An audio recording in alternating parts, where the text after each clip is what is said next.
Hey y'all, welcome to the Rebellious Garden. My name is Laura and I'm so glad you're here today. We are going to talk about some lessons learned while clearing the beds off from our recent snow and ice storm.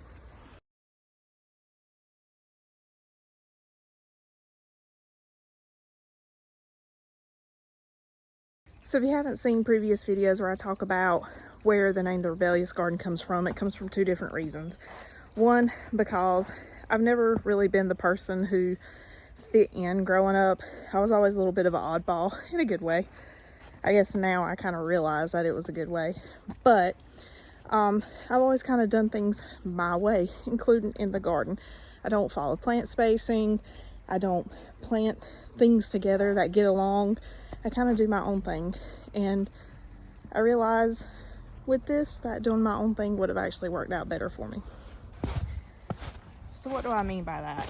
Well, I followed the rules when it came to spacing of the hoops. So every few feet, put a hoop, and then your row covers will stay up just fine. And it does in normal weather. However, in the event of the snow and ice that we had, it did not work.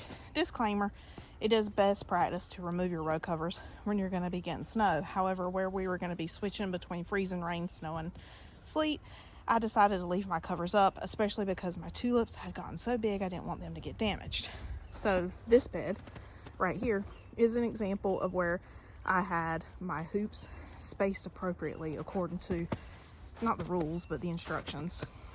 And you see, even though I tried my best to keep the beds knocked off, like the snow and ice knocked off of it during the storm, eventually when the freezing rain came, it was a losing battle because my row covers froze and they would rip anytime I touched them. So lesson learned there. Here though, on the bed where you see how close I had the hoops, this one I knocked over last night. You can kind of see the shadow of it. He kind of fell over.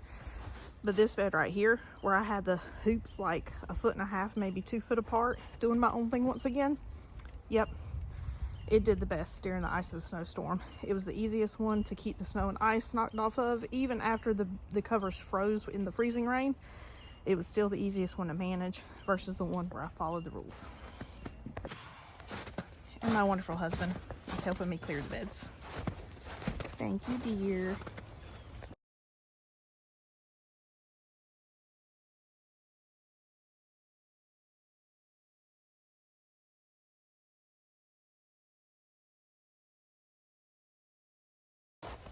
So another example of what I'm talking about on the bed my husband's clearing, right here, you see I have the hoops close together. They stayed upright and did well even under the weight of all the snow and ice. But where I had the hoops a little bit further apart, that area collapsed. So what did I learn? Continue to do my own thing and don't follow the instructions. Seriously, it works.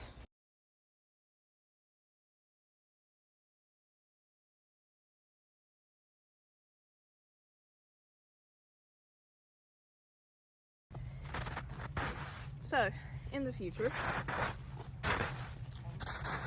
depending upon what plants I have in the ground, I will either just take my row covers down completely, like I did on the bed behind me, because the tulips are just now sprouting out the ground. So the snow insulated them and they're just fine.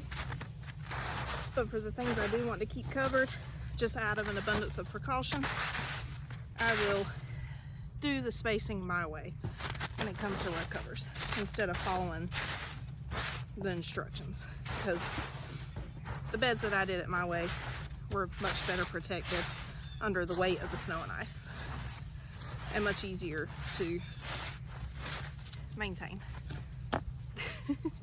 So I'll do it my way from now on, because I am a bit rebellious and I don't always follow the rules when it comes to spacing and anything dealing with the garden, and it works for me. It works for me.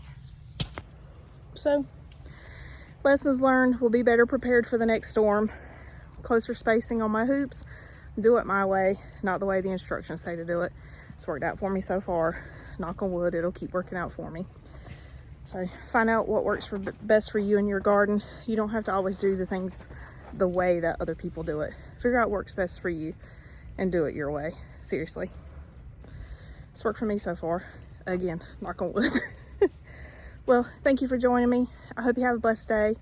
Definitely check back in. Things are going to be growing quick. We're supposed to warm up into the 60s next week, and I'm so ready for it. So I have a lot to share. Again, thank you for joining me. Have a blessed day. Come back to see me again.